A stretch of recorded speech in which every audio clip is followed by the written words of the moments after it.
Let me ask you this. How did you come about, and what are your thoughts on when you catch up with a predator on video? Yeah, man. That was some weird shit.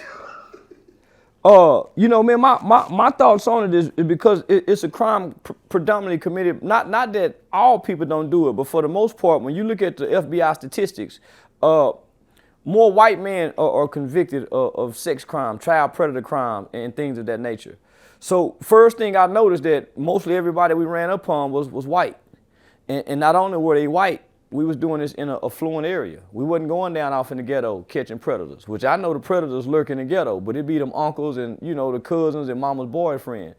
But I think there should be more, I think there should be harsher laws and harsher punishment for child predators. They normally get probation. Yeah, they normally get probation. They normally, you've never heard about a child predator getting 40 years like the doughboy. Like a drug trafficker. They get a lighter sentence, homie, than a non-violent drug trafficker. So I always thought that was strange and weird. And let me just say this. There's a movie, is it Sounds of Freedom? Or one of them, but it's about a Homeland Security agent who rescued children out of child sex trafficking. And this movie was in the movie theater. Nobody from Hollywood, no celebrity, nobody promoted this movie. I went to the movie theater to see it. And at the end of this movie, it gave the statistics on child sex crimes and child sex trafficking. They said in the world, child sex trafficking have surpassed guns and drug sales. That speaks volumes. But homie, you don't never hear about these guys being severely and punished like they do a nigga that's selling drugs. You were doing the, you were catching the predators. Was that with Adin Ross or? Yeah, Adin Ross and Vitality. Yeah. And of course, you know, they, you know. And the police never arrested not one of them. Yeah. Nobody got arrested. Nobody got arrested. Yeah, did you know, even you approaching the situation, did you know how you was going to react upon seeing what I thought this shit was, you know, I'm thinking it's bullshit. Man, this ain't real. You know, cause you see it online, man. This shit ain't real. I ain't know how to approach this shit, homie, because they said what we can't do. So I brought all my mace, my tasers. Yeah, nigga, I wanted to shoot that bar spray on their ass and put that mace, you know, nigga, I wanted to see, you know, and they said, man, we can't do this because it'll hurt the case.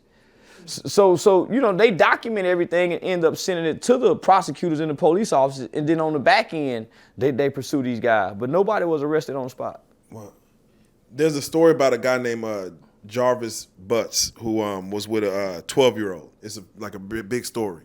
And she came up missing. I heard about that. Yeah, last year. He's a family member, wasn't he? Yeah, he's a family member. They uncle, niece. One of them perverted uncles. When you hear the stories like that, a 41-year-old, and they read the text messages in court to where, you know, I know a lot of people probably don't remember, but back in the 90s, around 13, 14, that's when people were trying to be promiscuous. But to hear about a 41-year-old uncle messing with a 12-year-old, now she's missing. How many stories do you feel like this go on that we don't hear about? A lot. So, man, when I was in the Texas Youth Commission, we used to have to go to therapy, to group. So it'll be 16 of us in a group, and we would have to do. So we did psychodrama therapy. We would have to do a life story, an offense cycle, and then a recidivism, right? So our life story, we'd have to fill out these sheets of paper, and you go back to your earliest memory, and it would ask you questions from your earliest memory on all the way up until you committed your crime. So they got your CPS files, they got your whole life on file. So most people had to be truthful. Man, I used to sit in them group sessions, homie, and hear niggas do their life stories. And hear about them getting molested by their uncle. And hear niggas getting molested by their uncles. So one in particular, man, one of my Mexican partners from Dallas, him and his sister both will be molested by the uncle. I done heard that a lot of times, homie. And then when I grew up and started working with kids, going into the boys' home, I started finding out a lot of not just girls, a lot of guys been molested. That's where a lot of the violence come from. You start hearing about niggas when they get on death row and it's time for them to get the death penalty, and when they start trying to use mitigating factors. So you start realizing, homie, this is almost common. Yeah, this shit is almost common, homie, in our society. It's just unspoken of. So a lot of, nigga, when I was in the 8th grade, it was a whole bunch of 7th and 8th grade girls, nigga, had high school, college boyfriends, nigga, coming picking them up in the jamming mini trucks. You know what I'm saying? Nigga, that was typical. Yeah, man, it's so, I speak a lot about that, homie. So this one thing I know, depending on who your mother and father is, it won't ever happen. A lot of women who've been molested attract molesters. A lot of women who done been molested or violated by a man attract those kind of men. Them niggas look for the kind of household who might got a weak daddy. Who most promiscuous young girls, they look for the perverted man. So say if a little mannish little girl was walking by me and I see the little spirit on her, I won't even look at her.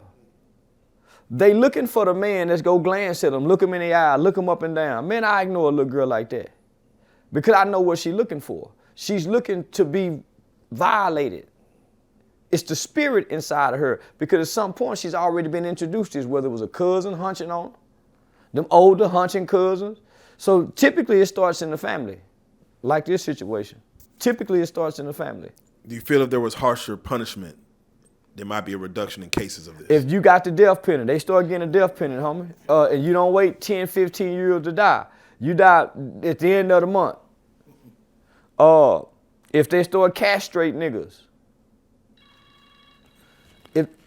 y'all might have to cut this. Yeah, let me cut these phones off. If they start castrating niggas, the punishment isn't severe.